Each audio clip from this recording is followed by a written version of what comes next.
guys, welcome back. Now this was where we left off from the previous video, and we said cin is used for inputting things into the program and cout is used for outputting things from the program. And in this video I would like to show you what we call variables. So variables just store data. Yeah, it's just like a basket, like a bucket. You store data, you store things, and when you want to use them you just bring them out. That's what a variable means.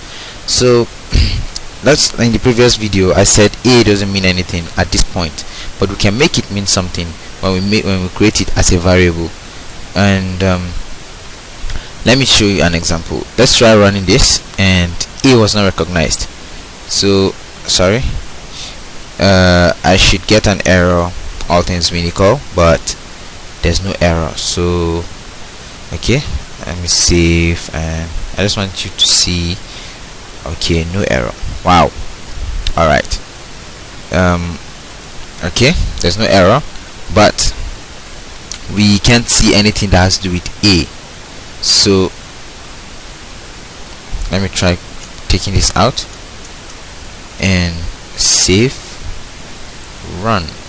Sorry, I'll build first of all and run. Okay, and this was the error I was looking for.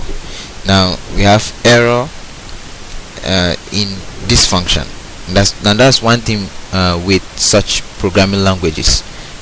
You get error messages, and it's not just from the programming language, but it's from the IDE you use also. That's why I prefer using code blocks. Now this shows us that, okay, hey man, you've got an error in this page, in this line. It's in function int main, which is this function. Assuming we have lots of functions, we can easily trace, okay, it's in this function, alright, in this function, and what in this function. So it says line 5 in this function, and the error is a was not declared in this scope. So it means a is an unknown thing. Where does it come from? Who the heaven is hey, right? So to make a, to take this error out, and we really want to use a, we can actually create it as a variable. We can create it as a variable, and we do what we call variable creation. So let's say a is we want a to be a number, and a number that has no decimal point, just a natural number. So we declare it as int, standing for integer. So int a, and we end with the semicolon. So if we say int a, it means a is an integer. So if you type boy, that's boy for a, you don't seem to get anything, because b and o and y are not numbers, right? So this accepts numbers only. And if we type this as string, it accepts both numbers and integers and characters and alphabets. So for now we're going to use it as an integer, and we are telling the compiler that, hey, okay, you say you don't recognize this, now I'm creating this, I'm creating it as an integer. Now cin allows the user to input something, right? And we have to let the user know that he or she has to input something. So let's bring out something to the user. Let's bring out a message. Now we use cout. So cout quotes. I prefer ending with a semicolon and before I do continue, because I might easily forget. My head forgets a lot. So I might say, okay, please, you have to be kind, right? So please enter a number. Let's just say a number, and the user will be prompted to enter a number. And let's say, okay, we're going to cout another thing. After entering the number, we're going to see out, that's to the user, that alright, the number you entered is, we leave a space and we want to show the user the number he entered. So we now any number you store, you enter, will be stored in this variable. And if we don't need to put the number, we don't even need to know the number you stored. All we need to do is call this variable and we shall see the number. It's like magic.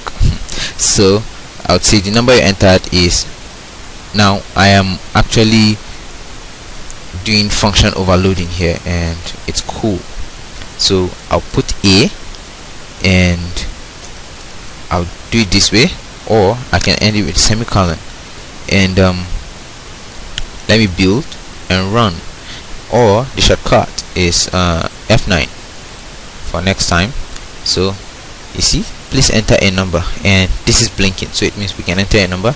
Let's say we enter 2 and press enter. So the number you entered is 2. This doesn't look good, right? Please enter a number and there's no space, no nothing, and the appearance doesn't look good. So what can we do about it? As you can see from the lines of code, we have space, we have like one line space in between this and this. Why won't that one line space appear there? It won't. It doesn't matter. Even if you give 100 lines of space within this, it won't matter. All that matters is the code you write for it, right? So there's what we call end line. That's what we call end line. So instead of putting just a semicolon, we can add 2 less than signs, and we can say ENDL, standing for end line, and we end with a semicolon as it is. So this means, okay, it should run this part of the program, which is please enter a number, and it should go to the next line. When it goes to the next line, it should execute whatever it's in the next line. So I can, and with this I can even put this close to this, as close as it can be, and I'll build and run. F9, and I'll build and run. Let's say build and run. You see, we have please enter a number and it's down. So it's from the code you write, not from how it looks. But in good practices, you need to make the appearance of your code look well for other programmers' purposes. So I can say 25 and press enter, and the number you entered is 25. Good. So now in this program, in this part, I believe I was able to show us how we can create variables, use them, and the way we actually can use cout and cin. Let me take this part before someone sees my code and blame me. Okay, and I believe we have covered the aim of this part of the tutorial, of this part of the course. So thank you for watching. I'll see you in the next